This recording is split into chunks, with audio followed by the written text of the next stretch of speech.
নমস্কাৰ বন্ধু বান্ধৱীসকল, আশা ৰাখিছোঁ সকলোৰে বহুত বেছি ভালে আছে। মোৰ আজি অন্য এক ভিডিঅ'লৈ আপোনালোক সকলোকে স্বাগতম জনাইছোঁ। ৰাতিপুৱা সময় আৰু ৰাতিপুৱা উঠিয়ে চোতালখন সাৰি মই এইফালে পানী দিব ধৰিছোঁ ফুলখিনিত, কাৰণ একেটা দিন ইমান ৰ'দ দি আছে আৰু ফুলখিনিত পানী নিদিলে ফুলখিনি শুকাই যায়।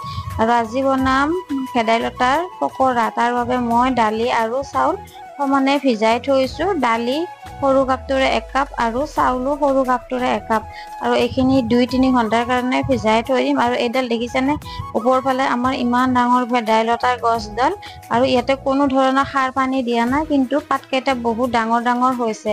আৰু ল'ৰাটোক উঠাই কিনে যিহেতুকে বহুত ওখ, সেইকাৰণে তাক কেইটামান পাত পাৰি ল'লোঁ। আৰু এতিয়া মই কোমল কোমল পাতখিনি ছিঙি লৈছোঁ। ইয়াতে পুৰত পাতখিনি দিলে সিমান এটা ভাল নালাগে, অলপমান তিতা যেন লাগে। সেইকাৰণে ইয়াত কোমল পাতকেইটা মই ধুই কাটি লৈছোঁ সৰু সৰুকৈ, তেতিয়া মিক্সি গ্ৰাইণ্ডাৰত বনাবলৈ ভাল হ'ব। আৰু সেইকাৰণে মই মিক্সি গ্ৰাইণ্ডাৰৰ মাজৰ বাতিটো লৈছোঁ, যাতে সেইখিনি ভালদৰে মিহলি হৈ যায়। আৰু এতিয়া চাউলখিনি তৰাই লৈ পানীখিনি নিগৰি লৈ মই মিক্সি গ্ৰাইণ্ডাৰৰ বাতিটো দিছোঁ, লগতে ভেদাইলতাৰ পাতকেইটাও দিছোঁ।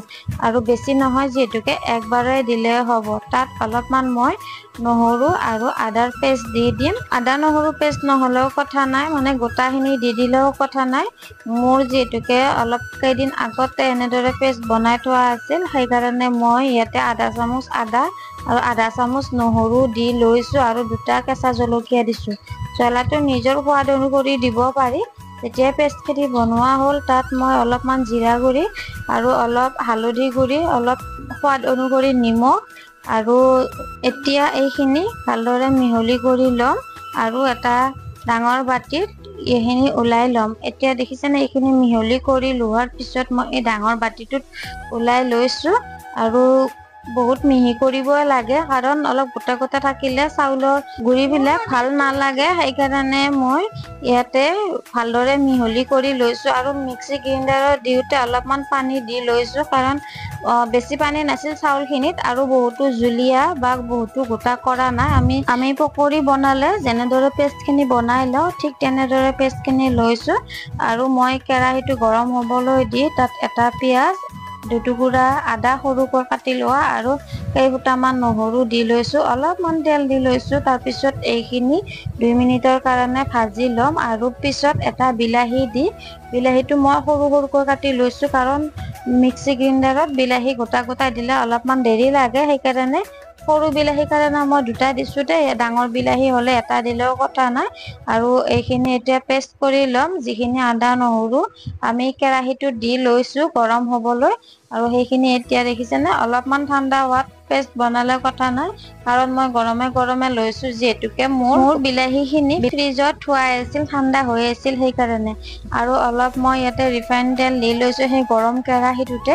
আচলতে সেই কেৰাহীটো মই বহাই দিয়া নাই, এইটোত চৌকাত বহাই আছিল, সেইকাৰণে এইটোতে বহাই দিলোঁ। আৰু এটা এটাকৈ মই গোটেইখিনি পকৰি ইয়াতে ভাজি ল'ম, বা বৰাখিনি মই এতিয়া ভাজি ল'ম। আৰু এইখিনি অলপমান কেঁচা পিঁয়াজ দিওঁ, এনেকৈ ভাতৰ লগত বা চাহৰ লগত খাব পাৰি। মই ইয়াতে কেঁচা পিঁয়াজ এইটো কাৰণে দিয়া নাই, যিহেতুকে আমি এইখিনি অলপ জোল টাইপৰ কৰিম বা আঞ্জাৰ দৰে কৰিম, সেইকাৰণে। আৰু এয়া দেখিছেনে, দেখাত ক'লা যেন হ'লেও ইয়াৰ বহুতো গুণ আছে। আৰু ভেদাইলতাৰ কথাটো আমি সকলোৱে জানো, আমাৰ পেটৰ কাৰণে কিমান উপযোগী। আৰু ল'ৰা ছোৱালী যিহেতুকে ভেদাইলতা খাবলৈ খুব টান পায়, সেইকাৰণে মই সিহঁতক এনেদৰে বনাই দিওঁ।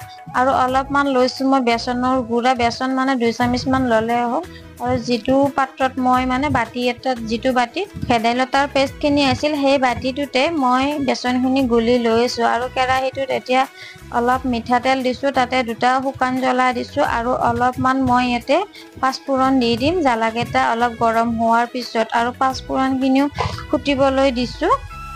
এয়া দেখিছেনে, পাঁচফোৰণখিনি পুৰা গৰম হৈ গৈছে। এতিয়া গৰম হোৱাৰ লগে লগে মই ইয়াতে যিখিনি পিঁয়াজ, আদা, নহৰু পেষ্ট কৰি লৈছিলোঁ, আৰু সেইখিনি এতিয়া দি ল'ম। লগতে বিলাহীটো দিছিলোঁ। আৰু এয়া দেখিছেনে, কিমান ধুনীয়া পেষ্ট হৈছে। আৰু ওপৰ ফালে যেতিয়ালৈকে তেলখিনি বিৰিঙি নুঠে, তেতিয়ালৈকে আমি হালধি বা নিমখ নিদিওঁ। আৰু এতিয়া তেলখিনি ওপৰ ফালে উঠা লৈকে মই নিমখখিনি দি দিলোঁ আৰু পৰিমাণ মতে হালধি 1 চামুচ দিছোঁ, বেছিকৈ যিহেতুকে আঞ্জাখিনি নবনাওঁ। আৰু তাত অলপমান ধনিয়াৰ গুড়ি আৰু জিৰা গুড়িও দি দিম। আৰু পিছত এইখিনি এতিয়া অলপমান পানী দি ভাজি লৈছোঁ যাতে মছলাৰ গোন্ধটো আঁতৰি যায়। তাৰপিছত বৰাকেইটা দি লৈছোঁ। গোটেইকেইটা বৰাও দিছোঁ আৰু আপোনালোকে ইয়াত নেদি কেইটামান ভাতৰ লগতো খাব পাৰে। এইখিনি এতিয়া বেছিকৈ লৰাই থাকিব নালাগে। তাত মই অলপমান পানী দি লৈছোঁ। একবাৰ পানী দি হোৱাৰ পিছত মই তাত অলপমান কাশ্মীৰী জলকীয়া দিছোঁ, সেইটো কালাৰৰ কাৰণে। অৱশ্যে নিদিলেও কথা নাই। আৰু যিটো বাতিত মই বেচন গুলি লৈছিলোঁ সেই বেচনখিনি ইয়াতে দি দিছোঁ। আৰু এতিয়া মই ইয়াতে সৰহকৈ অলপমান বেছিকৈ পানী দিম। তাৰপিছত অলপ সময় উতল বা 3-4 মিনিট সময় উতল অহাৰ পিছত নমাই থ'ম। আৰু নিমখ হ'ল নে নাই সেইটো মই চাই ল'লোঁ। নিমখ যিহেতুকে বেছি হোৱা নাছিল, অলপমান নিমখ দি ঢাকনিখন মাৰি দিলোঁ। আৰু ইয়াতে এতিয়া ধনিয়া পাত দিলেও কোনো কথা নাই। আৰু পকৰি এটা থৈ দিছিলোঁ যিহেতুকে মই সেইটোৰে সোৱাদ ল'লোঁ বা কেনেকুৱা হৈছে। এতিয়া দেখিছেনে ভালদৰে উতল আহিছে আৰু আমাৰ এইখিনি হ'বৰে হ'ল। এইখিনি সময়তে গৰম মছলা দিব পাৰে বা ধনিয়াৰ পাত কেইটামানো কাটি দিব পাৰে। মোৰ লগত ধনিয়াৰ পাত আৰু গৰম মছলা আছিল, কিন্তু গৰম মছলাখিনি ছোৱালীকেইটা বেয়া পায়, সেইকাৰণে মই দিয়া নহ'ল। আৰু এতিয়া আমি দুপৰীয়া ভেদাইলতা বৰা আৰু বেঙেনা ভাজি, কলা কচুৰে আজি দুপৰীয়াৰ সাজ খালোঁ।